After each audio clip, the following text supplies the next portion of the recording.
আসসালামু আলাইকুম ওয়া রাহমাতুল্লাহি ওয়া বারাকাতুহু। জি আলহামদুলিল্লাহ, জি আমি ভালো আছি। আপনি ভালো আছেন?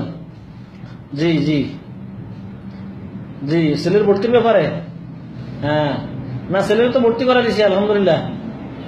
যে ইসলামী নুরানি কিন্ডার গার্ডেনে ভর্তি করাইছি। না কেজি স্কুলে ভর্তি করাবো না, আমি ইসলামী নুরানি কিন্ডার গার্ডেনে করাইছি। মেয়েরও নুরানিতে দিব কিন্ডার গার্ডেনে, ইসলামিক কিন্ডার গার্ডেন। জি না না কেজি স্কুলে দিব না, আমার আব্বা মানা করছে, আব্বা আগে না করে গেছে। আব্বা বলছে ছেলে মেয়েরা ইসলামী শিক্ষা শিক্ষিত করার জন্য, যাতে সবার জন্য দোয়া করতে পারে, কোরআন হাদিস বুঝে। জি না দেশের যে পরিস্থিতি, মানুষের ইসলাম বুঝে না, কোরআন বুঝে না, সব হানাহানি কানাকানি চলতেছে। দেখেন দেশের কি অবস্থা, যে পরিস্থিতি, এর জন্য দায়ী কি? ইসলামিক জ্ঞান নাই মানুষের মাঝে, ইসলামিক জ্ঞান নাই। জি না আমি কেজি স্কুলে পড়াবো না, আমি ইসলামী কিন্ডার গার্ডেনে পড়াবো। জি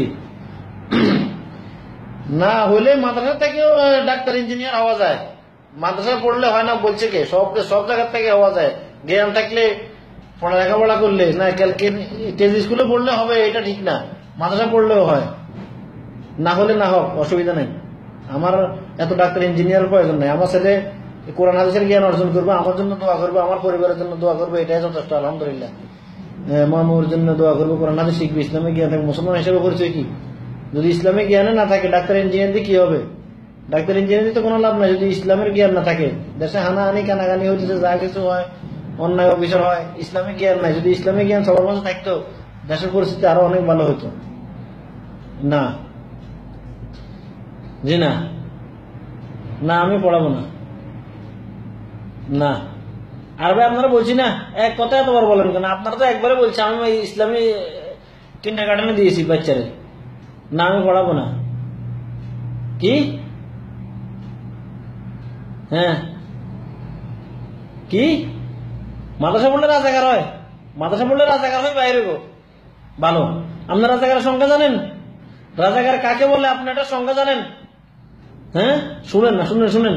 আরে আমি আপনি শুনেন, কি করে শুনেন? রাজাকারের সংখ্যা আপনার কাছে শুনেন। আচ্ছা আপনি আমার দুটো কথা শুনেন, 1 মিনিট চুপ থাকেন, আমি কি বলে শুনেন। আপনার আব্বা যখন দুনিয়াতে আসছে, আপনার আব্বার কানের মধ্যে হাত দিয়ে যে লোকটা আজান দিছে, ওই লোকটা রাজাকার ছিল।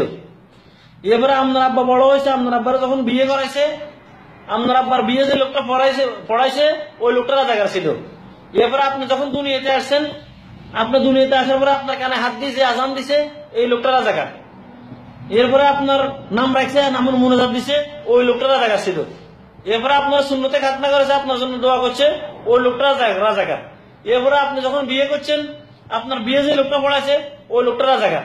আপনার যখন বাচ্চা হয়েছে, বাচ্চার কানে হাত দিয়ে যে আজান দিছে, এই লোকটা রাজাকার। আপনার আব্বা যখন মারা গেছে, মারা যাওয়ার পরে যে লোকটা জায়নামাজ পড়াইছে, ওই লোকটা রাজাকার। আপনার আব্বা মাটি দেওয়ার সময় যে লোকটা কবরে শোয়াইছে, ওই লোকটাও রাজাকার ছিল। আমি এতক্ষণ যা বললাম, এই কথাগুলো যদি সবগুলো আপনি বিশ্বাস করেন, তাহলে আপনি একজন মুসলমান। আর যদি আপনি এই কথাগুলো বিশ্বাস না করেন, তাহলে আপনার জন্ম ঠিক নাই। আমার আব্বারা জিজ্ঞেস করেন, জান।